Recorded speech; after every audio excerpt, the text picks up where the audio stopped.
Hello everyone, स्वागत है आपका मेरे चैनल हिंदी एकेडमी बाई रश्मि। और आज मैं यूजीसी नेट की परीक्षा जो अगस्त में हुई थी उसके क्वेश्चन लेके आई हूँ। पहले पार्ट में मैं 19 क्वेश्चन में करा चुकी हूँ और आज मैं 19 से स्टार्ट करती हूँ। अगर आपको मेरी वीडियो पसंद आए तो please like share and subscribe करिएगा। Thank you. चलिए फिर स्टार्ट करते हैं। क्वेश्चन नंबर 19 देखते हैं। जब तक आप अपने को राजनीतिक अधिकारों की तुलना में कमज़ोर पाते हैं तब तक तो आप सामाजिक व्यवस्था भी अच्छी नहीं बना सकते, और जब तक आपकी सामाजिक व्यवस्था तर्क और न्याय पर आधारित नहीं है तब तक आप राजनीतिक अधिकारों का उपयोग करने के योग्य भी नहीं हो सकते। कथन किस समाज सुधारक का है? किसका है? राजा राम मोहन राय, केशव चंद्र सेन, स्वामी दयानंद सरस्वती, महादेव गोविंद रनाडे। तो डी है इसका राइट आंसर, महादेव गोविंद रनाडे। व्याख्या दे रखी है। समाज सुधारक महादेव गोविंद रनाडे का कथन है, जब आप अपने को राजनीतिक अधिकारों की तुलना में कमजोर पाते हैं तो आप सामाजिक व्यवस्था भी अच्छी नहीं बना सकते, और जब जब तक आपकी सामाजिक व्यवस्था तर्क और न्याय पर आधारित नहीं है तब तक आप राजनीतिक अधिकारों का उपयोग करने के योग्य भी नहीं हो सकते। ये कथन किसका है? महादेव गोविंद रनाडे। क्वेश्चन नंबर 20 देखते हैं। विष्णु प्रभाकर के अनुसार गांधी जी के आदेश पर महादेव देसाई ने शरद चंद्र की किन रचनाओं की गुजराती में अनुवाद किया? किन रचनाओं को किया था? पहला है विराज बहू, राम की सुमति, चरित्रहीन, मजली दीदी, अभिमान। तो इसका right answer B, A B D. Viraj बहू, राम की सुमति और डी अभिमान। नहीं, मजली दीदी। तो उसका राइट आंसर बी। इसकी व्याख्या देखते हैं एक बार। आवारा मसीहा विष्णु प्रभाकर द्वारा रचित बांग्ला साहित्यकार शरद चंद्र की जीवनी है। इस जीवनी की प्रस्तावना के अनुसार गुजराती में सबसे पहले सन 1925 के आसपास महात्मा गांधी के आदेश पर शरद चंद्र की कुछ रचनाओं का अनुवाद श्री महादेव देसाई ने किया था। ये वे रचनाएं भी विराज बहू, बिंदु की लल्ला, राम की सुमति और मजली दीदी है। क्वेश्चन नंबर, अब इसका महत्वपूर्ण तथ्य देखते हैं। क्या दे रखी है महत्वपूर्ण तथ्य? आवारा मसीहा प्रथम संस्करण मार्च 1974 में प्रकाशित हुआ। हेनरी वुड के उपन्यास ईस्ट इलीन के आधार पर शरदचंद्र के एक उपन्यास अभिमान शीर्षक से लिया गया। क्वेश्चन नंबर 21 देखते हैं। कमल का सिपाही जीवनी लिखने में जीवनीकार को निम्नलिखित में से किस स्रोत से मदद नहीं मिली? किस स्रोत से मदद नहीं मिली? प्रेमचंद की डायरी, प्रेमचंद के पत्रों से, पुस्तक पत्रिकाओं में प्रकाशित संस्मरणों से, मुंशी जी की सर्विस बुक से। तो किससे नहीं मिली थी? प्रेमचंद की डायरी से। व्याख्या देखते हैं इसकी एक बार। कमल का सिपाही अमृत राय द्वारा लिखित कथा सम्राट प्रेमचंद की जीवनी है। इस पुस्तक का पूरा नाम है प्रेमचंद कमल का सिपाही। प्रथम संस्करण 1962 में प्रकाशित हुआ। इस पुस्तक जनरल लिखने की आदत न थी। इस तरह जीवनी की सामग्री एक बड़ा कोश एक सिरे से खत्म हो गया। इस प्रकार कमल का सिपाही जीवनी लिखने में जीवनीकार अमृत राय को प्रेमचंद की डायरी से कोई मदद नहीं मिली। लिखा था ना, प्रेमचंद की डायरी से कोई मदद नहीं मिली। Right answer A. जबकि प्रेमचंद की पत्रों, पुस्तक पत्रिकाओं में प्रकाशित संस्मरणों तथा मुंशी जी की सर्विस बुक से बहुत मदद मिली थी।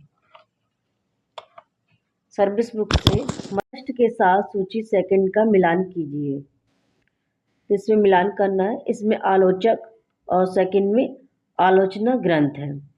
तो फर्स्ट में शांति प्रिय द्विवेदी, हिंदी साहित्य, हजारी प्रसाद द्विवेदी, साहित्य का समाज शास्त्र और रूपवाद, बच्चन सिंह, आधुनिक कविता का मूल्यांकन, इंद्रनाथ मदान, युग और साहित्य। इसका राइट आंसर देखते हैं। राइट आंसर है बी।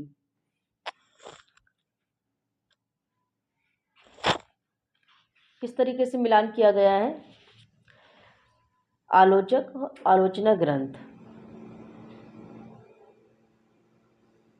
द्विवेदी युग और साहित्य, हजारी प्रसाद द्विवेदी हिंदी साहित्य, बच्चन सिंह साहित्य का समाजशास्त्र और रूपवाद, इंद्रनाथ मदान आधुनिक कविता का मूल्यांकन। हजारी प्रसाद द्विवेदी की पुस्तक हिंदी साहित्य का पूरा नाम हिंदी साहित्य का आदिकाल है। क्वेश्चन नंबर 23, सूची ए फर्स्ट के साथ सूची सेकंड का मिलान कीजिए। तो इसमें परीक्षक गुरु के इसमें प्रकरण दे रखे हैं, इसमें शीर्षक दे रखे हैं। क्या है? ए प्रकरण 1 मित्र मिलाप विलाप, बी प्रकरण 2 सौदागर की दुकान, प्रकरण 3 अकाल में अधिक मास, प्रकरण 4 संगति का फल। इसका राइट आंसर सी। सूची फर्स्ट के साथ सूची सेकंड का मिलान कीजिए। इस प्रकार दे रखा है। प्रकरण 1 सौदागर की दुकान, प्रकरण 2 अकाल में अधिक मास, प्रकरण 3 संगति का फल, प्रकरण 4 प्रकरण 5 विषयासक्त, प्रकरण 6 भले बुरे की पहचान, प्रकरण 7 सावधानी होशियारी, प्रकरण 8 सब में है। परीक्षा गुरु लाला श्रीनिवास द्वारा रचित उपन्यास है जिसका प्रकाशन 1882 में हुआ। इस उपन्यास में कुल 41 प्रकरण हैं। कितने हैं इसमें? 41 प्रकरण दे रखे हैं।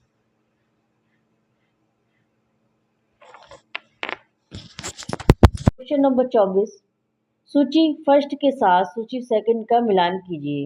एक तरफ नाटक दे रखे हैं, एक तरफ उसके पात्र दे रखे हैं। तो सूची 1 में नाटक और सूची सेकंड में पात्र। प्रिय गुमंजरी, अंजो दीदी मालिनी, आषाढ़ का एक दिन, लीला। तो राइट आंसर क्या होगा इसका? डी। किस तरीके से मिलान किया गया है देख लीजिए। नाटक और पात्र, चंद्रगुप्त लीला, स्कंदगुप्त मालिनी, अंजो दीदी अनीमा, आषाढ़ का एक दिन प्रिय गुमंजरी। चंद्रगुप्त नाटक के रचनाकार जयशंकर प्रसाद है। अंजो दीदी नाटक के लेखक उपेंद्र नाथ अस्क है और आषाढ़ का एक दिन मोहन राकेश द्वारा रचित नाटक है। क्वेश्चन नंबर 25 देखिए। सूची फर्स्ट के साथ सूची सेकंड का मिलान कीजिए। एक में पत्र पत्रिकाएं हैं और दूसरे में संपादक। सज्जन कीर्ति सुधाकर, सीताराम, प्रयाग समाचार, केशव राम भट्ट, शुभचिंतक, वंशीधर, विहार बंधु, देवकी नंदन त्रिपाठी। उसका सी। सूची फर्स्ट के साथ सूची सेकंड का मिलान जो आगे मैंने दिखा चुकी हूँ। सज्जन कीर्ति सुधाकर, वंशीधर, प्रयाग समाचार, देवकी नंदन त्रिपाठी, शुभचिंतक, सीताराम, विहार बंधु, केशव राम भट्ट। अन्य महत्वपूर्ण तथ्य इसके, विहार बंधु पत्रिका का प्रथम प्रकाशन 1872 में हुआ। सज्जन कीर्ति सुधाकर पत्रिका का प्रथम प्रकाशन 1879 में हुआ। प्रयाग समाचार पत्रिका का प्रथम प्रकाशन 1883 में हुआ। शुभचिंतक पत्रिका का प्रथम प्रकाशन 1883 में जबलपुर में हुआ। क्वेश्चन नंबर 26 देखते हैं। मेरी तिब्बत यात्रा में सत्य कथन है। क्या सत्य कथन है? भारत के नालंदा के नाम पर यहाँ। क्वेश्चन नंबर 26, मेरी तिब्बत यात्रा में सत्य कथन है। क्या सत्य कथन है देखते हैं। भारत के नालंदा के नाम पर जहाँ लंका में एक नालंदा, वहाँ तिब्बत भी उससे वंचित नहीं है। बी तिब्बत में गधे वाले 9-10 बजाकर चलते हैं, वहाँ खच्चर वाले 2-3 घंटा रात रहते ही चल देते हैं। सी तिब्बत में सुरक्षित भारतीय ग्रंथों की सूची Bihar Orissa research society journal के भाग 21 में छपी है।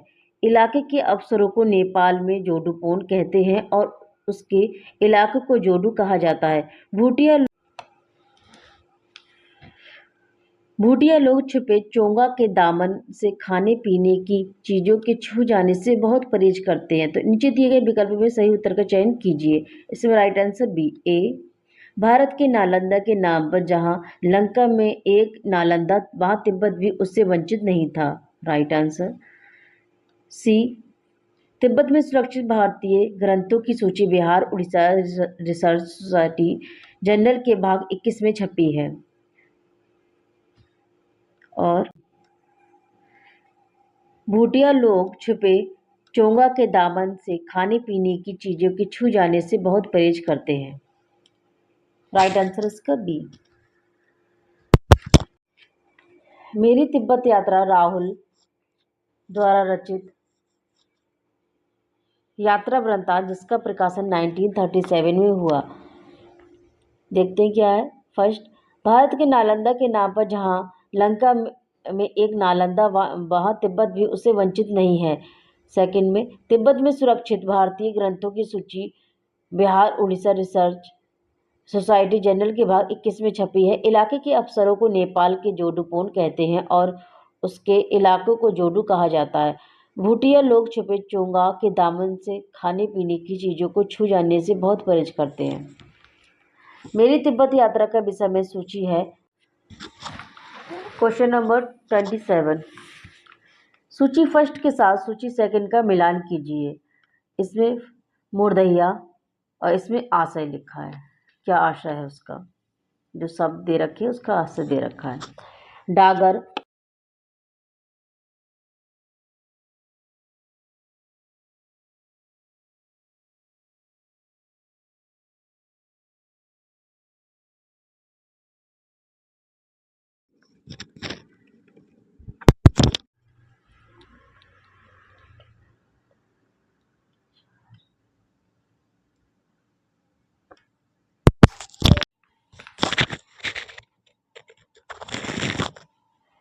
क्वेश्चन नंबर 29, गोदान में आए प्रसंगों को पहले से बाद के क्रम में व्यवस्थित कीजिए। कैसे व्यवस्थित करना है इसे? ए, शिकार प्रसंग। बी, भोला का होरी को गाय देना। सी, सुंदरिया गाय की हत्या। डी, दमड़ी बिसोड़ का प्रसंग। ई, राय साहब के यहाँ धनुष यज्ञ। इसका राइट आंसर बी। व्याख्या देखते हैं इसकी। गोदान प्रसंग द्वारा रचित महाकाव्यात्मक उपन्यास है। इस उपन्यास में आए प्रसंगों को पहले से बाद के क्रम में इस प्रकार व्यवस्थित किया गया है। भोला का होरी को गाय देना, दमड़ी बिसोड़ का प्रसंग, राय साहब के यहाँ धनुष यज्ञ, शिकार प्रसंग, सुंदरिया गाय की हत्या। महत्वपूर्ण तथ्य देखते हैं इसके।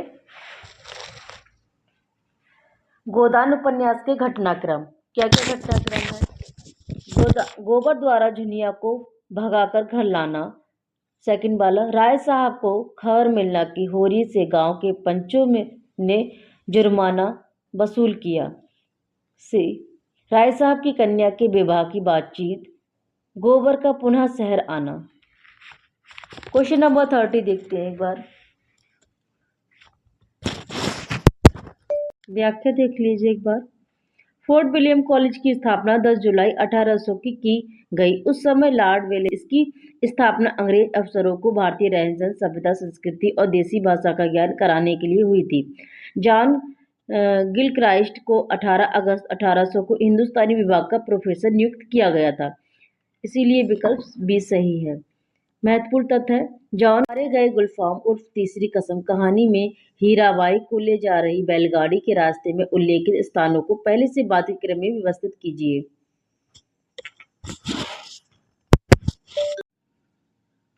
पहला है फारबिसगंज, चंपानगर, सीताधार, तेगछिया, नननपुर। नीचे दिए गए विकल्प को सही उत्तर का चयन कीजिए। तो इसमें राइट आंसर बी। क्या क्या है? मारे गए गुलफाम उर्फ तीसरी कसम कहानी फणीश्वर नाथ रेणु द्वारा रचित। इस कहानी में हीराबाई को ले जा रही बैलगाड़ी के रास्ते में उल्लेखित स्थानों को पहले से बाद क्रम में सही क्रम है। पहला है चंपानगर, तेगछिया, नननपुर, सीताधार, फारबिसगंज। इसके महत्वपूर्ण तथ्य क्या है?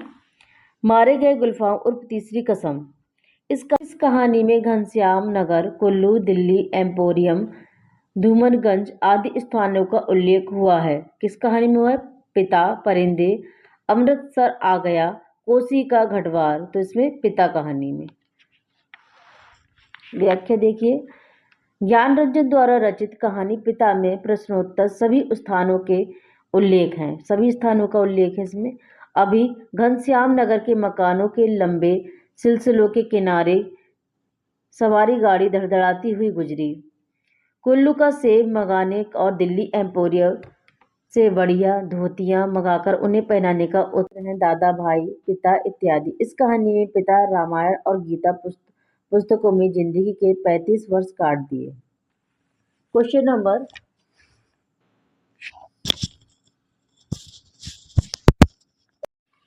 नंबर 33। मानव कब दानव से दुर्दंत, पशु से भी बर्बद और पत्थर से भी कठोर करना के लिए निर्वस्कार हृदय नहीं जान सकता। चंद्रगुप्त नाटक का उक्त संवाद किसका है? यह सिंहरण का।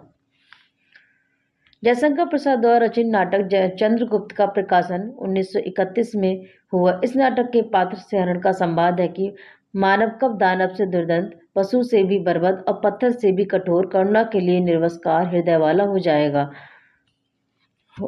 जाएगा नहीं। 34। संस्कृत के 4 अध्याय इस प्रकरण के आधार पर सूची फर्स्ट के साथ सूची सेकंड का मिलान कीजिए।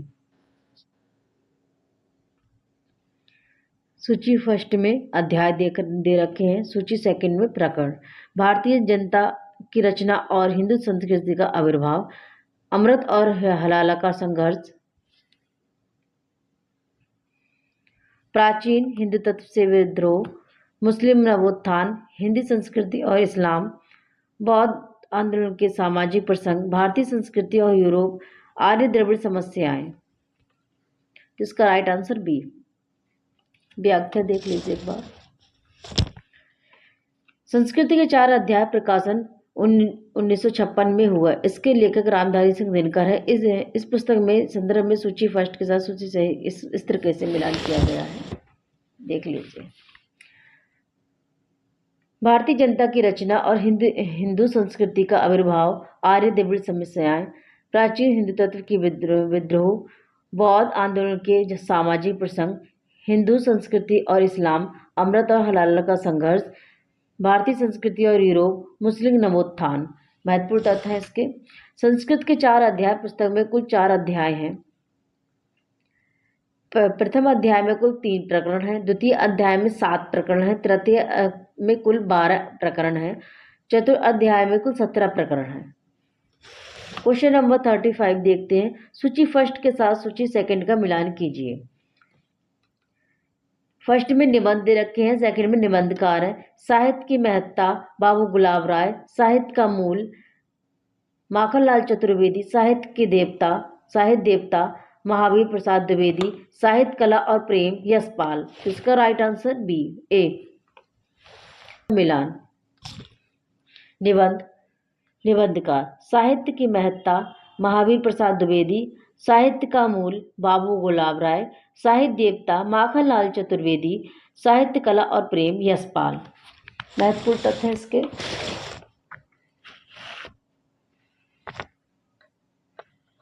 महत्वपूर्ण तथ्य है महावीर प्रसाद द्विवेदी। नंबर 36। मैं मानता हूं कि आप लोग कुचले हुए और अपेक्षित हैं, लेकिन आपको अपनी इस ताकत का एहसास होना चाहिए कि अगर आप चाहें तो प्रशासन की इस मशीन का चलना असंभव बना दे सकते हैं। ये आप ही लोग तो हैं जो रेलों और तारघरों को चलाते हैं। ये कथन किस राष्ट्रीय नेता का है? बाल गंगाधर तिलक, गोपाल कृष्ण गोखले, अरविंद घोष, बिपिन चंद्र पाल। तो ये है बाल गंगाधर तिलक का। राष्ट्रीय नेता बाल गंगाधर तिलक का कथन है, मैं मानता हूं कि आप लोग कुचले हुए और अपेक्षित हैं, लेकिन आपको अपनी इस ताकत का एहसास होना चाहिए अगर आप चाहें तो प्रशासन की इस मशीन का चलना असंभव बना दे सकते हैं। ये आप ही लोग तो हैं जो रेलों और तारघरों को चलाते हैं। Question number 37। सूची फर्स्ट के साथ सूची सेकंड का मिलान कीजिए। इसमें उपन्यासकार है, दूसरे में उपन्यास है। कौन कौन से? ठाकुर प्रसाद सिंह भ्रमभंग, देवेश ठाकुर कुब्जा सुंदरी, रामदरस मिश्र मृगांतक, गंगा प्रसाद विमल अपने लोग। तो इसका राइट आंसर बी। मिलान देख लीजिए।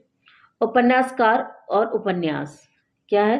ठाकुर प्रसाद सिंह कुब्जा सुंदरी, देवेश ठाकुर ब्रह्मभंग, रामदर्श मिश्र अपने लोग, गंगा प्रसाद बिमल मृगांतक। अन्य महत्वपूर्ण तथ्य इसमें 7 घरों का गांव ठाकुर प्रसाद सिंह का उपन्यास है।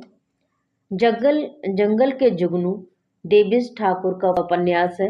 मरीचिका गंगा प्रसाद बिमल का उपन्यास है। क्वेश्चन नंबर 28 देखते हैं।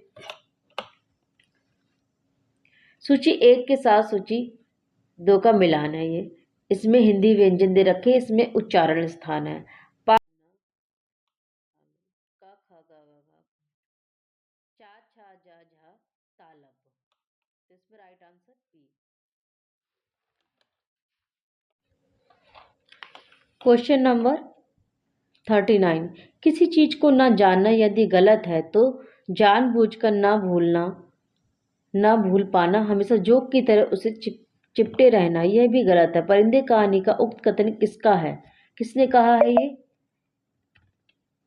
ये कहा है डॉक्टर मुखर्जी ने।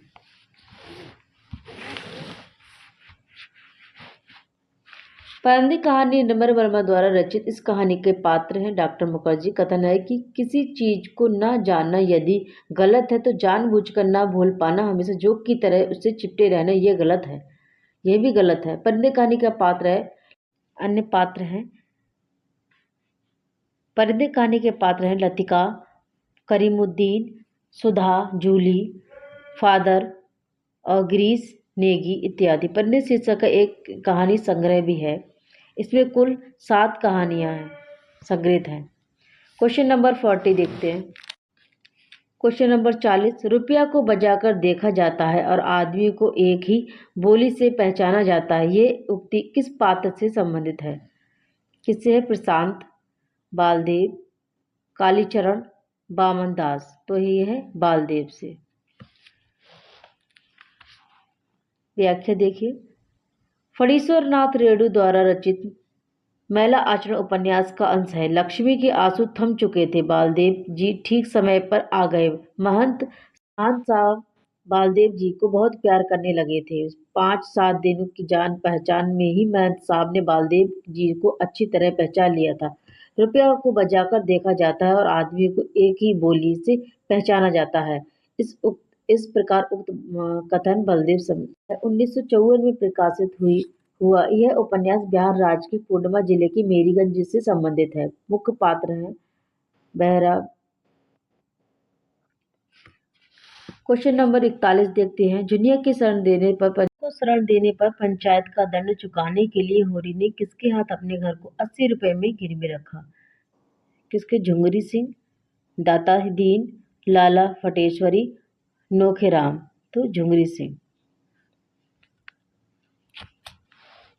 प्रेमचंद द्वारा रचित उपन्यास में वर्णित है, उसी वक्त होरी अपने घर को 80 रुपए में झुंगरी डाढ़ के रुपए का इसके सिवा वह और कोई प्रबंध न कर सका था।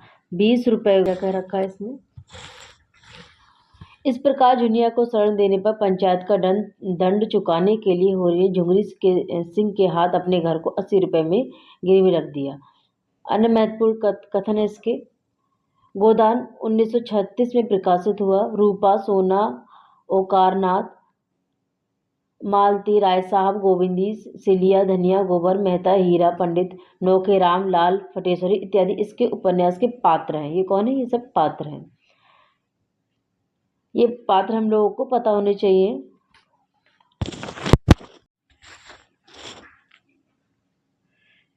Question number 42। कला के किस क्षण से फैंटेसी साहित्यिक कलात्मक अभिव्यक्ति का रूप धारण करने लगती है?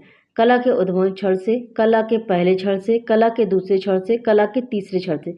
तो डी, कला के तीसरे क्षण से। मुक्तबोध के अनुसार कला के तीसरे क्षण में फैंटेसी साहित्यिक कलात्मक अभिव्यक्ति का रूप धारण करने लगती है। मुक्तबोध कला के तीसरे क्षण को कला का अंतिम क्षण मानते हैं, जिसमें बाणभट्ट की आत्मकथा में आई पंक्तियों को पहले से वादी क्रम में व्यवस्थित कीजिए। बाणभट्ट की आत्मकथा। बिहार से जब मैं बाहर निकला तो चित्त प्रसन्न था। बिहार से जब मैं बाहर निकला तो चित्त प्रसन्न था। आती बार मैंने रास्ते की ओर दृष्टि ही नहीं दी थी। निपुणिका आंगन के बाहर मेरी प्रतीक्षा कर रही थी। उसकी सखी बनकर जब बाहर आया तो यद्यपि बाण भट्ट नाम से ही मेरी प्रसिद्धि है, यह मेरा वास्तविक नाम नहीं। निपुणिका ने अपनी सुहाविनी को छिपा रखने के लिए जिस स्थान को चुना था, उसके दर्शन मात्र से मेरा हृदय बैठ गया। भावी जीवन की रंगीन कल्पनाओं में डूबते उभरते मनुष्य को आसपास देखने की फुर्सत कहाँ होती है। नीचे दिए गए विकल्पों सही विकल्प है सी बी। भट्ट की आत्मकथा हजारी प्रसाद दुबे द्वारा रचित उपन्यास है। इस उपन्यास का प्रकाशन 1946 में हुआ। इस उपन्यास में आई पंक्तियों को पहले से बाध्य क्रम में इस प्रकार रखा गया है। यद्यपि बाण भट्ट नाम से ही मेरी प्रसिद्धि है, पर यह मेरा वास्तविक नाम नहीं। भावी जीवन की रंगीन कल्पनाओं में डूबते उभरते मनुष्य को आसपास देखने की फुर्सत कहाँ होती है। निपुणिका आंगन के बाहर मेरी प्रतीक्षा कर रही थी। उसकी सखी बनकर जब बाहर आया तो निपुणिका ने अपनी स्वामिनी को छुपा रखने के लिए जिस स्थान को चुना था, उसके दर्शन मात्र से मेरा हृदय बैठ गया। बिहार से जब मैं बाहर निकला तो चित्त प्रसन्न था। आती बार मैंने रास्ते की ओर दृष्टि ही नहीं दी थी। क्वेश्चन नंबर 44 मजदूरी और प्रेम निबंध के अनुसार सूची फर्स्ट के साथ सूची सेकंड का मिलान। इसमें फकीर दे रखे, इसमें मजदूरी का जीवन। जॉन ऑफ आर्क, जूते गांठना, टॉलस्टॉय, रंग मोहल्लों में चटाई आदि बुनना, उमर खयाम, भेड़े चराना, खलीफा उमर, तंबू सीना। इसका राइट आंसर बी। सरदार पूर सिंह द्वारा रचित निबंध उमर खयाम, तंबू सीना, खलीफा उमर, रंग महलों में चटाई आदि बुनना। इस निबंध का आंसर है जॉन ऑफ आर्क की फकीरी और भेड़े चराना, टॉलस्टॉय का त्याग और जूते गांठना, Omar Khayyam. Question number 45 gangrene रोज कहानी के संबंध में उचित कथन है। पहला है मालती को अपने परिवार और गृहस्थी से सुख का अनुभव होता था। बी मालती के पति सरकारी डॉक्टर थे। सरकारी अस्पताल और डॉक्टरी के प्रति उनके मन में अच्छी भावना थी। मालती के पिता के द्वारा लाई किताब फाड़ कर फेंक दी थी। मालती शिशु को चोटें लगती ही रहती हैं, रोज ही गिर पड़ता है। नीचे दिए गए विकल्पों में से सही उत्तर का चयन कीजिए। तो इसका राइट आंसर सी। गैगरीन रोज कहानी के लेखक अज्ञेय हैं। इस कहानी के संबंध में उचित कथन है मालती के पति सरकारी डॉक्टर थे। वह एक पहाड़ी गांव के डिस्पेंसरी में कार्यरत थे। मालती ने पिता के द्वारा लाई किताब फाड़कर फेंक दी थी। मालती शिशु टीटी को चोट लगती ही रहती और रोज ही गिर पड़ता। अन्य कथन है इसका। इस कहानी में गैंग्रीन रोगियों की टांगें काटने का जिक्र है।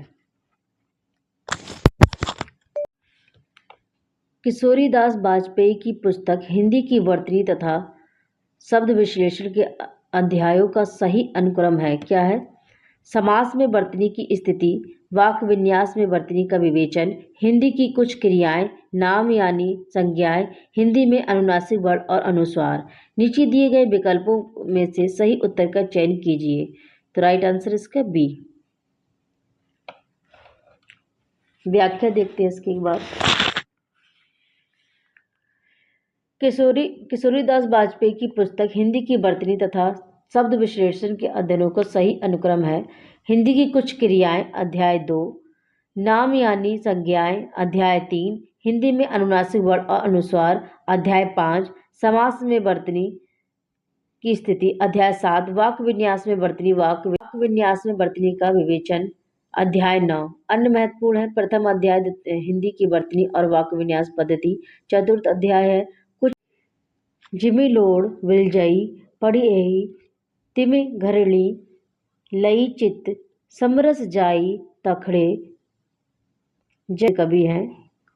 फर्स्ट जिमी लोई बिड़लई तिम घिरी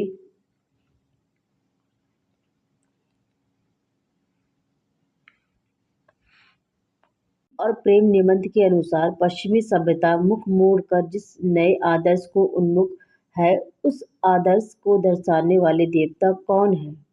कौन है? टॉलस्टॉय। व्याख्या देखते हैं इसकी। मजदूरी और प्रेम सरदार पूर्ण सिंह द्वारा रचित निबंध है। इस निबंध के अनुसार पश्चिमी सभ्यता मुख मोड़कर जिस नए आदर्श को उन्मुख है, उस आदर्श को दर्शाने वाले देवता टॉलस्टॉय है। निबंध का अंश है, पश्चिमी सभ्यता मुख मोड़ रही है, वह एक नया आदर्श देख रही है। जब आपकी चाल बदलने लगी है, वह कलोक की पूजा को छोड़कर मनुष्य की पूजा को अपना आदर्श बना रही है। इस आदर्श के दर्शाने वाले देवता स्क्रीन नंबर 49। कोहू नहीं पकड़त मेरो हाथ, 20 कोटि सुत होत फिरत मैं, हा हा होए अनाथ। भारत दूरदर्शन नाटक के उक्त गीत किस अंक में है? पहला अंक, दूसरा अंक, तीसरा अंक, चौथा अंक। तो राइट आंसर बी, दूसरा अंक का है। भारत दूरदर्शन नाटक भारतीय हरिश्चंद्र द्वारा रचित है। यह गीत कोऊ नहीं पकड़त मेरो हाथ, 20 कोटि सुत होत फिरत मैं, हा हा होए अनाथ, इस नाटक की दूसरे अंक का है। दूसरे अंक का स्थान शमशान है, जहाँ टूटे फूटे मंदिर, कौवा, कुत्ता, सियार घूमते हुए अस्त्र इधर उधर पड़ी है। मजदूर और प्रेम निबंध में आई पंक्तियों को पहले से बाद क्रम में लगाइए। Question number 50। मजदूरी और प्रेम निबंध में आई पंक्तियों को पहले से बाद के क्रम में व्यवस्थित कीजिए। पहला है, आपने 4 आने पैसे मजदूर के हाथ में रखकर कहा, यह लो दिन भर की अपनी मजदूरी, वह क्या दिल लगी है? बी, हल चलाने वाले और भेड़ चराने वाले प्राय स्वभाव से ही साधु होते हैं।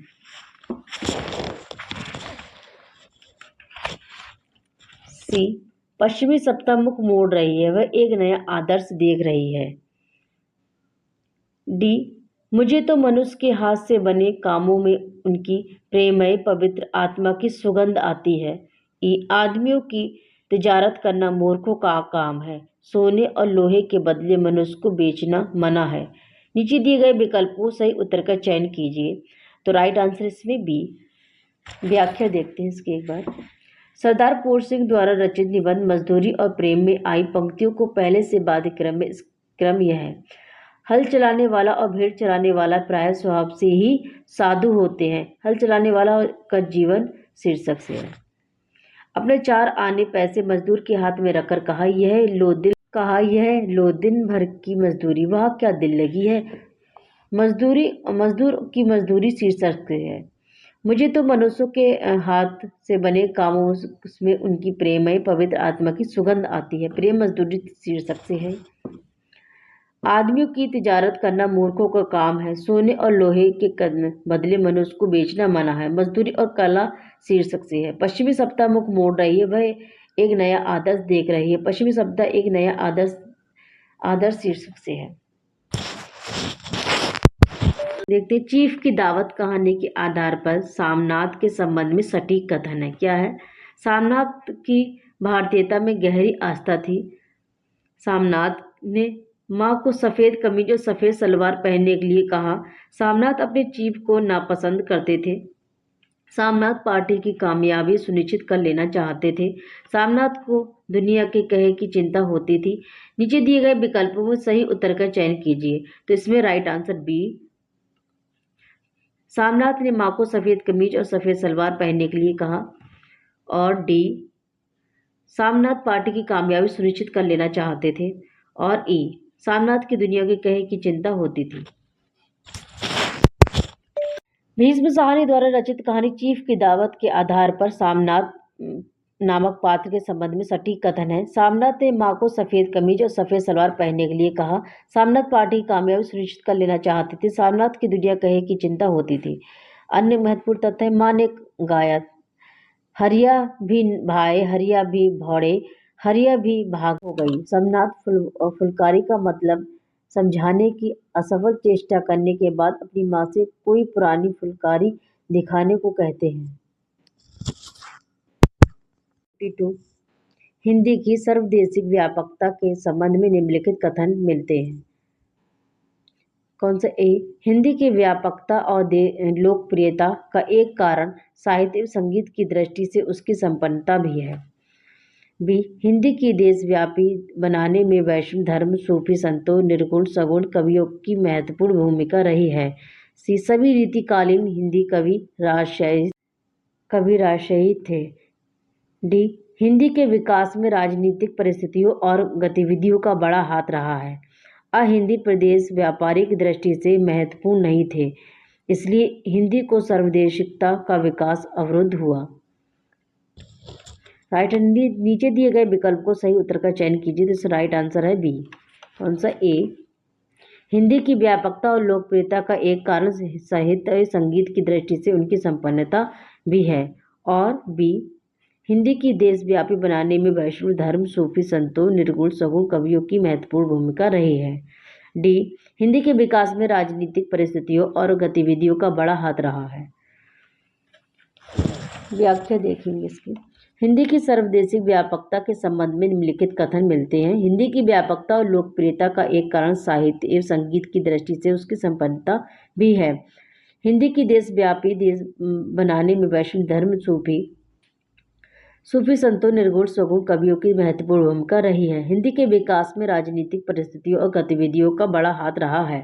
क्वेश्चन नंबर 53, निम्नलिखित विचारकों को जन्म वर्ष के अनुसार पहले से बाद के क्रम में लगाइए। क्या है? ए, फ्रायड, बी, कॉर्केगार्ड, सी, Karl Marx, D, Mahatma Gandhi, ई, ज्योतिबा फूले। तो इसका राइट आंसर बी। नीचे दिए गए विचारकों को जन्म वर्ष के अनुसार पहले से बाद के क्रम में है। ये कॉर्केगार्ड 18, कॉर्केगार्ड 1813, Karl Marx 1818, Jyotirao Phule 1827, Freud 1865, Mahatma Gandhi 1869। मैला आचरण के अनुसार सत्य कथन है। मैला आचरण 2 खंडों में लिखा गया उपन्यास है। जवानी की सुंदरता आग लगाती है और बुढ़ापे की सुंदरता स्नेह बरसाती है। यह कथन फुलिया की माँ के बारे में है।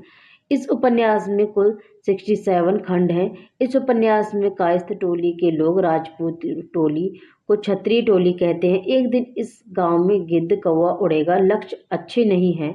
कथन बूढ़े जोतकी का है। तो इस पर राइट आंसर देखते हैं। नीचे दिए गए विकल्पों में से सही उत्तर का चयन कीजिए। तो इसमें राइट आंसर, यूजीसी नेट ने इसका मूल्यांकन से बाहर कर दिया है ना। तभी आंसर इसका देखेंगे। मैला आचरण फडीसोना रेड्डी द्वारा रचित आंचलिक उपन्यास। इस उपन्यास के अनुसार इस कथन में से सत्य कथन है। मैला आचरण उपन्यास में भारत की आज़ादी और आज़ादी के बाद राजनीतिक, आर्थिक और सामाजिक दशा का चित्रण है। इस उपन्यास में 67 खंड है। इस उपन्यास के पात्र बूढ़े जोतकी का है। एक दिन इस गांव में गिद्ध कौवा उड़ेगा। लक्ष्य अच्छे नहीं है। अन्य महत्वपूर्ण हैं। इस उपन्यास का कथा केंद्र मेरीगंज का देशज समाज जातीय टोली में बटा है। यहाँ वह कथनों को पहले से बाद के क्रम में लगाइए। कभी 4 पैसे जुड़ जाएं तो गंगानाथ का जागर लगाकर भूल चूक की माफी मांग लेना। बच्चा है, भूख लग गई होगी, डांटने से क्या फायदा। सुबह से अब तक 10 पसेरी भी नहीं हुआ। सूरज कहाँ का कहाँ चला गया। पिछले साल पलटन से लौट आया। वक्त काटने के लिए लगवा दिया। लोग ठीक कहते हैं, औरत के हाथ की बनी रोटियों में स्वाद ही दूसरा होता है। नीचे दिए गए विकल्पों में से सही उत्तर का चयन कीजिए। तो इसमें राइट आंसर बी। काशी का घटवार कहानी के आधार पर गोसाई नामक पात्र के कथनों का पहले से बाद में सही क्रम है। सुबह से अब तक 10 पसेरी भी नहीं हुआ। सूरज कहाँ का चला गया। पिछले साल पलटन से लौट आया था। वक्त काटने के लिए यह लगवा दिया। बच्चा है, भूख लग गई होगी, डांटने से क्या फायदा। लोग कहते हैं, औरत के हाथ की बनी रोटियों में स्वाद ही दूसरा होता है। कभी 4 पैसे जुड़ जाए तो गंगानाथ का जागर लगाकर भूल चूक की माफी मांग लेना। अन्य कथन है कोशिका घटवार कहानी शेखर जोशी द्वारा रचित है। गोसाई सोवनिया का लड़का, छलमा, सिपाही किशन सिंह इत्यादि इसके पात्र हैं। मृत्यु के रंग भी यद्यपि अनेक होते हैं पर मुख्य रंग 3 हैं। श्वेत, इसका अर्थ यह है कि परमात्मा शुद्ध है, स्वच्छ है, उसकी किसी बात में किसी का कुछ मेल नहीं, पर सभी उसके ऐसे आश्रित हो जाते हैं जैसे उजले रंग पर सब रंग। दूसरा लाल रंग है जो रजोगुण का वर्ण है। तीसरा रंग काला है, उसका भाव सब सोच सकते हैं कि सबसे पक्का यही रंग है। इस प्रकार से मूर्ति निबंध के अनुसार हरा रंग मूर्तियों का रंग नहीं है। महत्वपूर्ण कथा है शिव मूर्ति निबंध प्रताप नारायण मिश्र द्वारा लिखा गया है। वास्तविक शिव मूर्ति प्रेम को घोषित किया गया है। सरस्वती में प्रकाशित निम्नलिखित कहानियों को मार्मिकता की दृष्टि से भाव प्रधान कहानियों के रूप में माना है। इंदुमती किशोरी लाल गोस्वामी, प्लेग की चुड़ैल मास्टर भगवान दास, दुलाई वाली बंग महिला, 11 वर्ष का समय रामचंद्र शुक्ल, पंडित और पंडितानी गिरिजा दत्त वाजपेयी। में सबसे उपयुक्त उत्तर का चयन कीजिए। तो इसमें right answer D. Ramchandra Shukla के अनुसार सरस्वती पत्रिका में प्रकाशित कहानियों में मार्मिकता की दृष्टि से भाव प्रधान कहानियां इस प्रकार हैं। कौन कौन सी हैं? इंदुमती किशोरीलाल गोस्वामी, दुलाई वाली बंग महिला, 11 वर्ष का समय रामचंद्र शुक्ल। इसमें अन्य कथन महत्वपूर्ण है। आचार्य रामचंद्र शुक्ल के अनुसार कहानियों का आरंभ कहाँ से मानना चाहिए, यह देखने के लिए सरस्वती में प्रकाशित हुई मौलिक कहानियों के नाम वर्ष क्रम इस प्रकार है। इंदुमती किशोरीलाल गोस्वामी 1957, गुलबहार 1959, प्लेग की चुड़ैल 1959, 11 वर्ष का समय 1960, पंडित और पंडितानी 1960, दुलाई वाली 1964। Question number 58।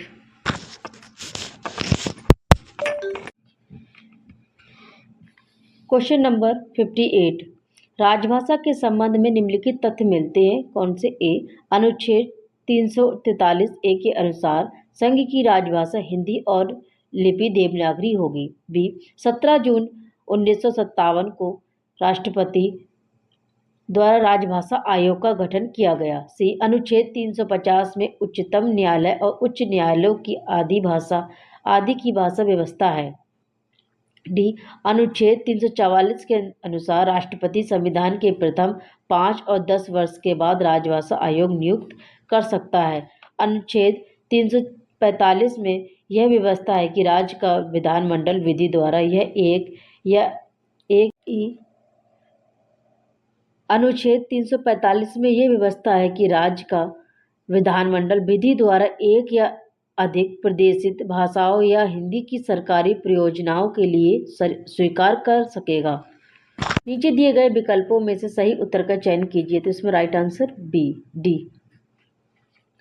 राजभाषा के संबंध में निम्नलिखित तथ्य मिलते हैं। अनुच्छेद 343 ए के अनुसार 343 के अनुसार संघ की राजभाषा हिंदी और लिपि देवनागरी होगी। संघ के शासकीय प्रयोजनों के लिए प्रयोग होने वाले अंकों का रूप भारतीय अंकों का अंतर्राष्ट्रीय रूप होगा। सेकंड में अनुच्छेद 344 के अनुसार राष्ट्रपति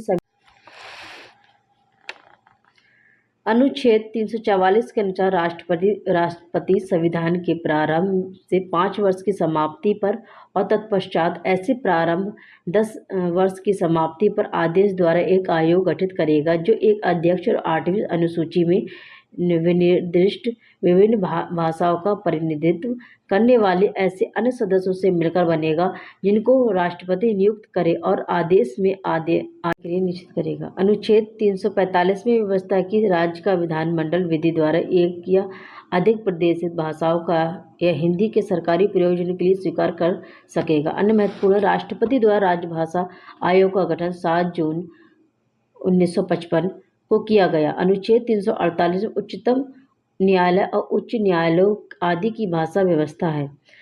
अनुच्छेद 351 में हिंदी भाषा के विकास के लिए निर्देश है। सरकार द्वारा 31 जुलाई 1947 में गठित देवनागरी लिपि सुधार समिति के अध्यक्ष कौन थे? नरेंद्र देव। व्याख्या देखते हैं इसकी। उत्तर प्रदेश सरकार द्वारा 31 जुलाई 1947 में गठित देवनागरी लिपि सुधार समिति के अध्यक्ष आचार्य नरेंद्र देव थे। स्वतंत्रता के पश्चात 14 सितंबर 1949 को देवनागरी लिपि में लिखित हिंदी का संघ और की राजभाषा के रूप में स्वीकार किया गया। अन्य महत्वपूर्ण हिंदी, संस्कृत, कोंकणी, डोगरी, नेपाली, बोडो, मराठी इत्यादि भाषाओं की लिपि देवनागरी है। देवनागरी लिपि में सुधार का प्रयास बाल गंगाधर तिलक, सावर्ती, प्रेमचंद घर में उल्लेखित निम्नलिखित तत्वों को सही क्रम में लगाएं। प्रेमचंद द्वारा मोटेराम शास्त्री नाम की कहानी लिखने पर एक शास्त्री महाशय ने केस दायर किया। शिवरानी देवी की पहली कहानी साहस हंस में प्रकाशित हुई। शिवरानी देवी पिकेटिंग करते हुए गिरफ्तार हुई। लखनऊ के गवर्नर हेली धनपत राय जी को राय साहबी देना चाहते थे क्योंकि वे भारत के सबसे बड़े लखनऊ के गवर्नर हेली धनपत राय जी को राय साहबी देना चाहते थे क्योंकि वे भारत के सबसे बड़े राइटर थे। साहित्य सभा की मीटिंग के लिए प्रेमचंद पहली बार दिल्ली जाते हैं, तो इसका राइट आंसर यूजीसी नेट ने इसे मूल्यांकन से बाहर कर दिया इस क्वेश्चन को, लेकिन फिर भी इसकी व्याख्या देख लेते हैं एक बार। प्रेमचंद घर में प्रेमचंद की पत्नी शिवरानी देवी द्वारा लिखित प्रेमचंद की जीवनी है। इस पुस्तक का प्रकाशन 1944 में हुआ। प्रेमचंद घर में जीवनी के आधार पर दिए गए तथ्यों का सही क्रम है। किस प्रकार है? प्रेमचंद द्वारा मोटेराम शास्त्री नाम की कहानी लिखने पर एक शास्त्री महाशय के केस दायर किया। शिवरानी देवी की पहली कहानी साहस हंस पत्रिका में नहीं अपितु चांद पत्रिका में प्रकाशित हुई थी। नोट इस दे रखा है, देखिए इस प्रश्न में दिए गए विकल्पगत तथ्यों को त्रुटि होने के कारण यूजीसी नेट इस प्रश्न को मूल्यांकन से बाहर कर दिया है। क्वेश्चन नंबर 61 देखते हैं। निम्नलिखित में से किशोरीलाल गोस्वामी का उपन्यास नहीं है। कौन सा नहीं है? तारा, कुसुम कुमारी, श्यामा स्वप्न, रजिया बेगम। तो कौन सा नहीं है? श्यामा स्वप्न। तारा, कुसुम कुमारी, रजिया बेगम उपन्यास के लेखक किशोरीलाल गोस्वामी हैं, जबकि श्यामा स्वप्न उपन्यास के लेखक ठाकुर जगमोहन सिंह हैं। अन्य महत्वपूर्ण है किशोरीलाल गोस्वामी के उपन्यास अंगूठी का नगीना,